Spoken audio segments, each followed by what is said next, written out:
7 years. That's how long Darrell Stepson waited. 7 years of minor league baseball. 7 years of bus rides. 7 years of small stadiums. 7 years of watching other players receive the phone call that he desperately wanted. And 7 years of wondering whether the dream he'd been chasing since he was a kid would ever actually happen. And then, August 13th, 2003, it finally did.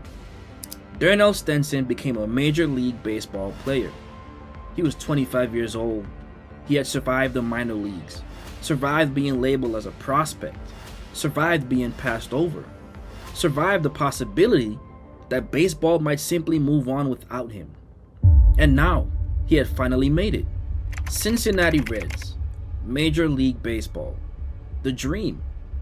And when the 2003 regular season ended, Darrell Stepson had played exactly 37 Major League games. 37 games. He hit .247, 3 home runs, 13 runs batted in. And in the final Major League game of his life, Darrell Stepson hit a home run. Nobody watching knew it would last this long, because Darnell wasn't dying. He wasn't sick. He wasn't retiring. His career was supposed to be the beginning. So when Cincinnati's season ended, Stenson traveled west to Arizona. There, some of baseball's best young players gathered every fall. Prospects, future stars, players fighting for roster spots, players trying to prove they belonged. Darnell was one of them. He joined the Scottsdale Scorpions, and once again, he went to work. Except on the morning of November 5th, 2003, baseball stopped mattering. A body was discovered in Chandler, Arizona. The victim had been shot. His vehicle was gone. And soon, police discovered who he was. 25-year-old Cincinnati Reds outfielder Darrell Stepson. The man who had spent 7 years trying to reach Major League Baseball had been a major leaguer for less than 3 months. And now, he was dead. At first, investigators needed to answer the most basic question. Why? Was this random? Was it personal? Did Darnell know his killers? And where was his SUV? But as detectives began reconstructing his final hours, the story became darker. Arrests followed, then allegations, then guilty pleas, and eventually, life sentences. But if you only know how Darrell Stepson died, you don't understand his story. Because before November 5th, there were 7 years nobody talks about. 7 years of trying, 7 years of failing, 7 years of refusing to quit, and only 37 games to prove it had all been worth it. In 2003, Darrell Stepson finally reached Major League Baseball. He was 25 years old. What most fans never saw were the 7 years it took him to get there. Because professional baseball has a side that rarely makes highlight reels. Before the chartered flights, before the packed stadiums, before the millions of dollars, there's buses, minor league clubhouses, small crowds, cheap hotels, and thousands of players desperately trying to become one of the few who make it out. Darrell Stepson spent years in that world. He was born June 17, 1978, and baseball eventually became his opportunity. Stenson attended LaGrange High School. He hit left-handed, threw left-handed, and developed enough talent that professional scouts began paying attention. And then, in 1996, the Boston Red Sox selected him in the 3rd round of the MLB draft. He was 18 years old. Think about what that must feel like. You're barely out of high school, and one of the most famous organizations in baseball has selected you. Boston Red Sox, Fenway Park, Major League Baseball. Suddenly, the dream doesn't feel far away anymore. It feels inevitable. Except there's something the MLB draft doesn't guarantee. making the MLB. Baseball drafts enormous numbers of players. Most never become major leaguers. Getting drafted doesn't mean you've arrived. It means you've been given permission. Permission to begin climbing. And Darnell began climbing. Rookie ball, Class A, Double A, Triple A.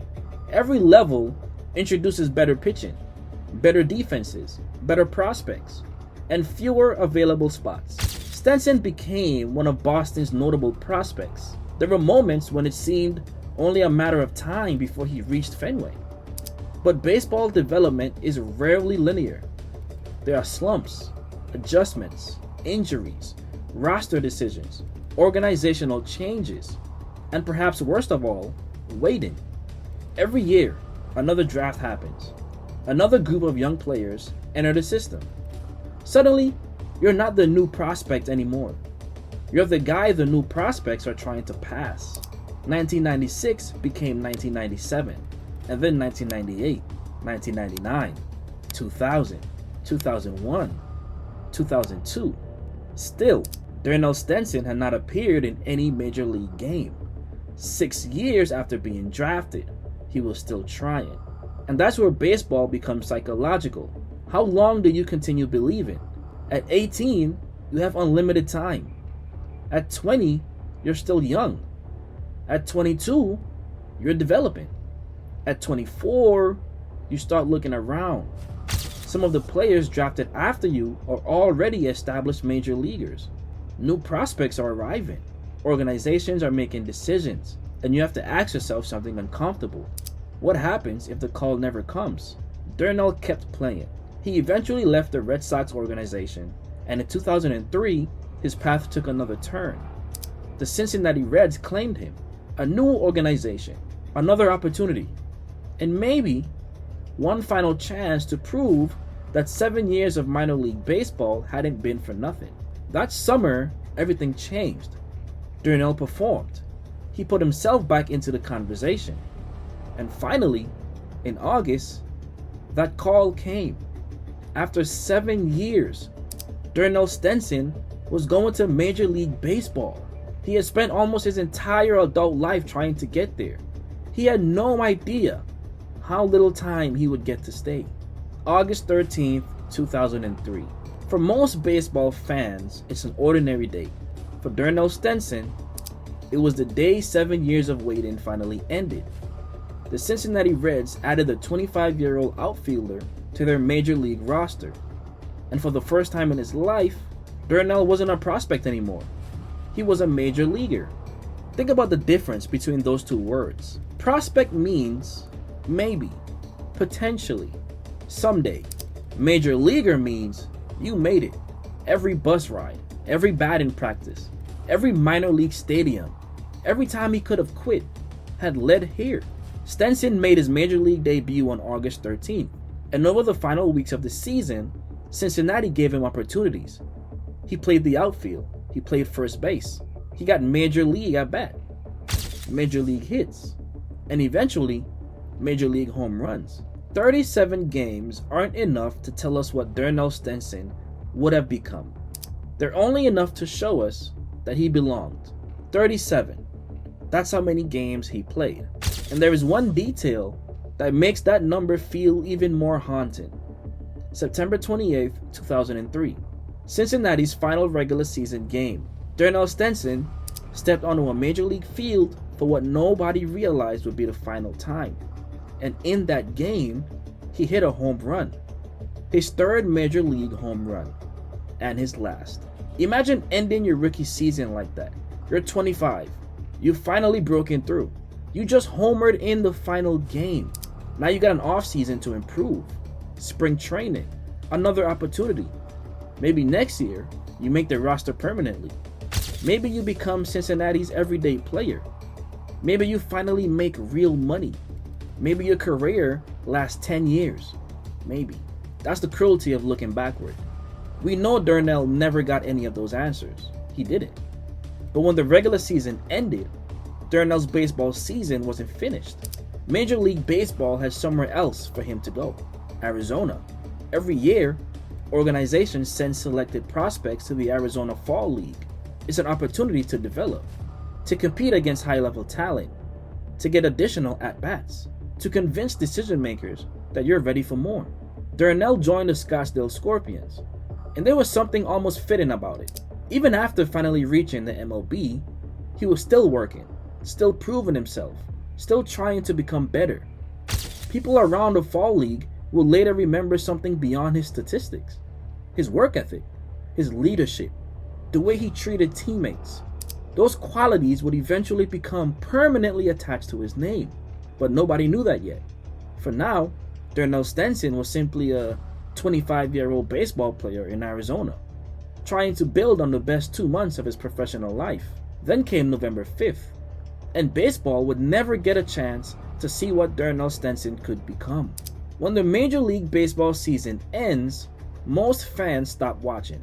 But for hundreds of young players, the work continues. And in the fall of 2003, one of those players was Cincinnati Reds rookie Darrell Stepson. The Arizona Fall League exists in a strange space in professional baseball. It's not the major leagues. It's not exactly the traditional minor leagues either. Organizations send promising players there after the regular season. Players who need additional development. Players trying to make an impression. Players who might become stars. And historically, the league has featured some extraordinary talent. But in 2003, Darnell wasn't there as an 18-year-old hoping someone noticed him. He had already made the MLB. Now he wanted to stay there. He joined the Scottsdale Scorpions, and according to the people who remembered him afterward, Darnell brought something to the clubhouse that statistics couldn't completely measure. He worked, he led, he treated people well, he played hard. There's an irony here. Baseball spends enormous amounts of energy measuring everything: batting average, home run, exit velocity, strikeouts, the wins and the losses. But after Darnell died, the Arizona Fall League wouldn't memorialize him with an award for hitting. They'd memorialize him for his character, his unselfishness, the hard work, the leadership. That tells you something about the impression that he left. But before any award existed, there was November 4th, 2003, a Tuesday. Darnell was in Arizona, 25 years old, professional baseball player, alive, and preparing for whatever came next. By the following morning, everything had changed. The sun disappeared, the desert cooled, the streets became quiet, and sometime during the night, Darrell Stepson encountered the people who would become responsible for ending his life.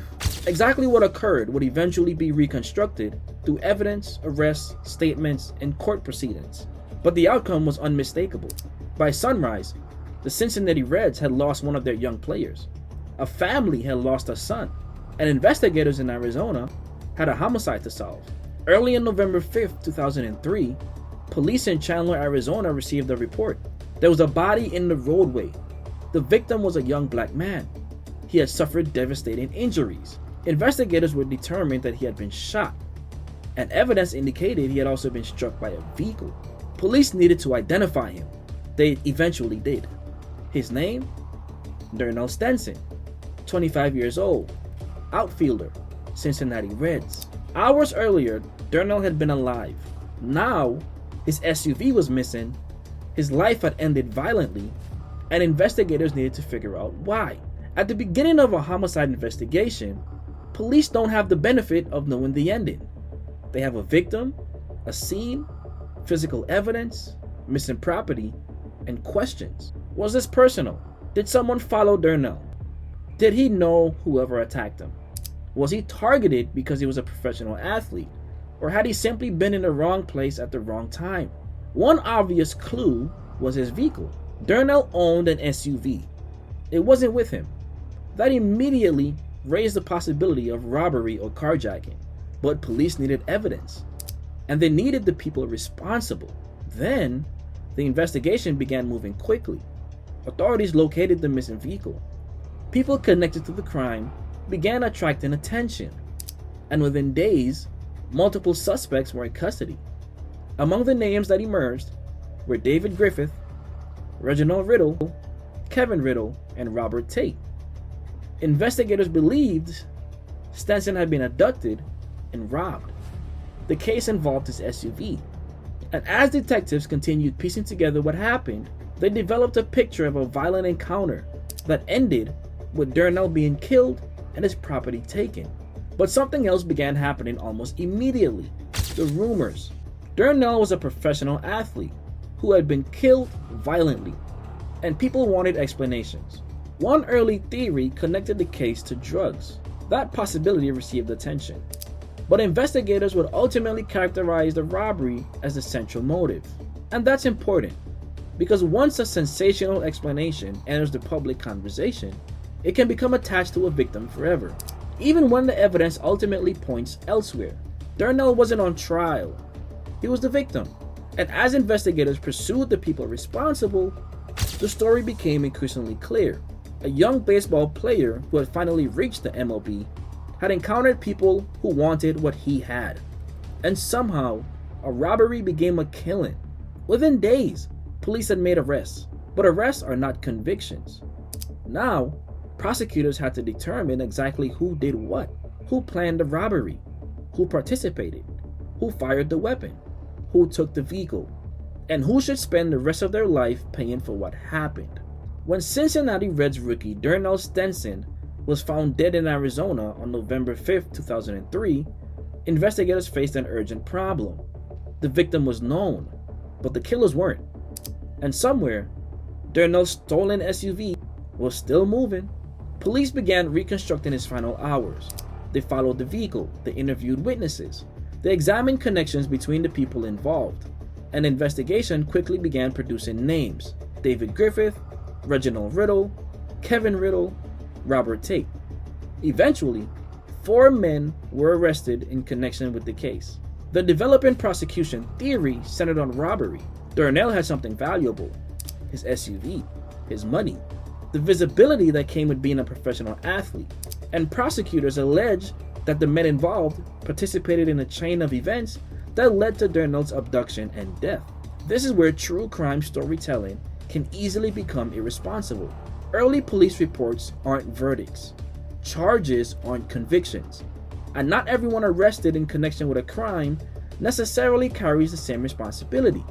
So the story has to be separated carefully. What investigators suspected, what prosecutors charged, and what defendants ultimately admitted or were convicted of. As the legal process moved forward, the picture changed. Some defendants reached plea agreements. Some charges were reduced or dismissed. And eventually, 2 names became closely associated with Darrell Stepson's murder: Reginald Riddle and David Griffith.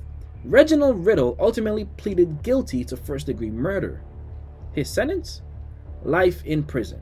Under the terms of his case, he would become eligible for parole only after serving decades behind bars. David Griffith also pleaded guilty to charges including murder, armed robbery, and kidnapping. His punishment was even more fatal: life in prison, without the possibility of parole. Kevin Riddle pleaded guilty to lesser charges and received a prison sentence. The legal outcomes provided something Darnell's family desperately deserved: accountability. But accountability isn't restoration. A guilty plea doesn't rewind November 5th. A life sentence doesn't put Darnell back in Cincinnati uniform. It doesn't give him number 38. That's what makes this story so difficult. The justice system can punish, it cannot return possibilities. And Darrell Stepson had an entire career made almost entirely of possibilities. Would he become a starter? Would he stick in Cincinnati? Would he hit 20 home runs? Would he play 10 seasons? Would he disappear back into the minors? We just don't know. And because of what happened in Arizona, we never will. But baseball found another way to answer a different question. Not what would Darnell have become, but what should Darnell be remembered for? And surprisingly, the answer wasn't his 37 major league games. In November 2003, 25-year-old Cincinnati Reds outfielder Darrell Stepson was killed in Arizona. Police arrested 4 men in connection with the case, but arrests were only the beginning. The next question was, who would actually be held responsible? The investigation centered on a robbery. Darnell's SUV had been taken. Evidence and statements gradually allowed prosecutors to build their cases. And over time, plea agreements began resolving them. Reginald Riddle, eventually pleaded guilty to first-degree murder. That plea meant there would be no question about whether a jury would convict him of that charge. He admitted the guilt. The sentence was life imprisonment, with the possibility of parole only after serving the required minimum period. David Griffith's case produced another guilty plea. His charges included murder, armed robbery, and kidnapping. He received life in prison without parole. Those words sound straightforward. Life without parole. But consider what they mean. Every baseball season after 2003, every opening day, every World Series, every new generation of players, life continues outside, and prison remains. 2004, 2005, 2006, 2007, 2008, all because of a sequence of decisions made during one night in Arizona. Kevin Riddle also faced criminal consequences after pleading guilty to lesser charges and served years in prison. The cases weren't identical. The legal responsibility wasn't identical, but the central outcome was clear. Darrell Stepson hadn't simply died in an unexplained incident. People were held criminally responsible.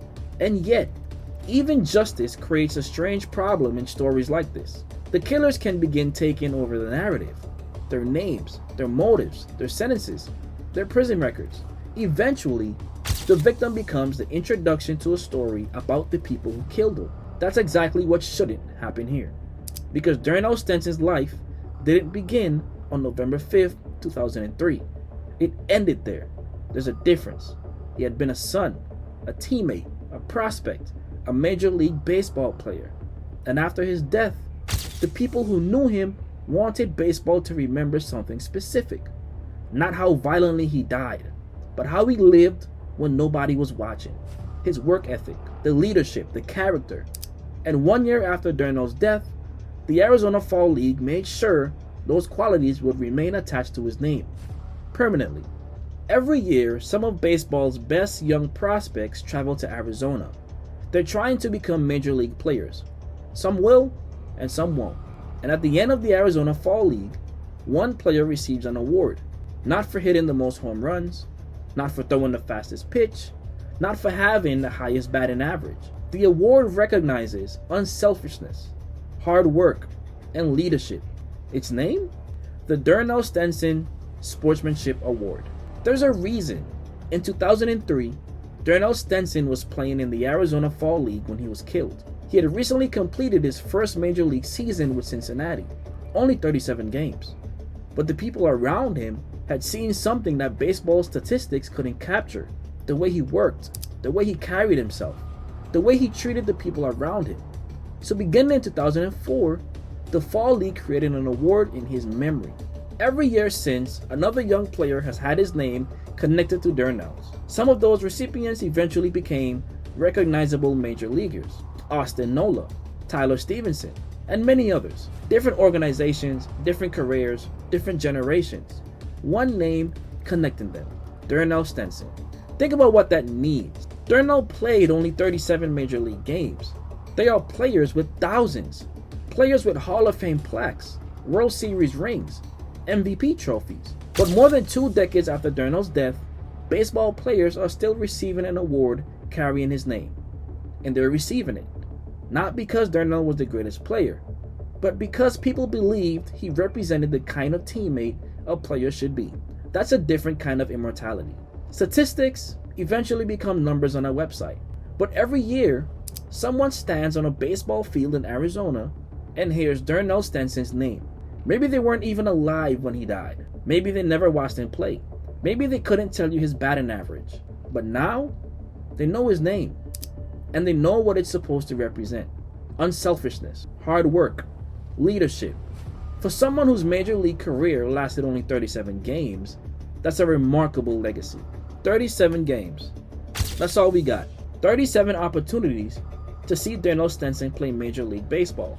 And because we know how the story ends, it's tempting to look at those games differently. Like every at-bat was somehow leading towards tragedy. It wasn't. To Darnell, those games were the beginning. That's what makes his story hurt.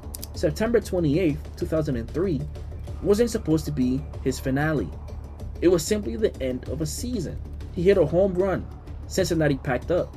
Players went their separate ways, and Darnell headed to Arizona.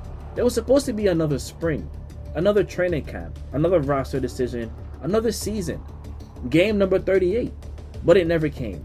There are athletes whose careers ends in obvious ways. They retire, their bodies break down, teams stop calling, they hold press conferences, they walk away. Darnell never received that ending. His career remained suspended between what he had accomplished and everything he still might have become. 7 years in the minor leagues. Think about that again. 7 years. Imagine working towards something for 7 years, finally achieving it, and having less than 3 months to experience what you worked for. That's Darrell Stepson. And maybe that's why the story shouldn't be remembered primarily as the baseball player who was murdered. Because murder describes what someone else did to Darnell. It doesn't describe Darnell. Darnell was the kid from LaGrange, the 3rd round pick, the Red Sox prospect, the minor leaguer who kept showing up, the player who waited and waited and waited until eventually baseball finally said, "You're ready." August 13th, 2003. Major League debut. September 28th, his final Major League game. November 5th, he was gone. 25 years old. There's another reason I think his story matters.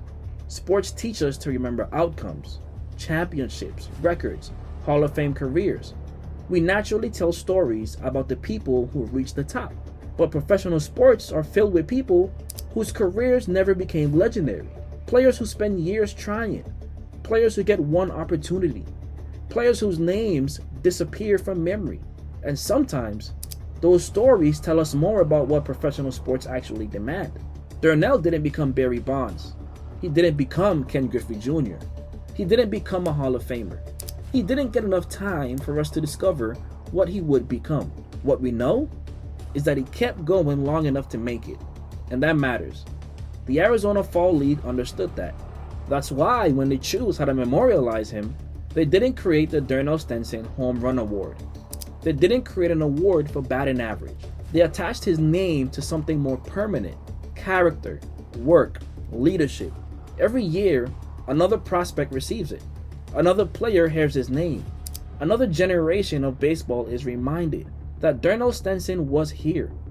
And maybe that's the closest baseball can come to giving him game number 38. Not another at-bat, not another home run. Something different. Another player carrying his name forward, year after year after year. 7 years to reach Major League Baseball, 37 games. Once he got there, 25 years of life. And more than 2 decades later, his name is still being called on a baseball field. Not because of the men who killed him, because of the man they killed.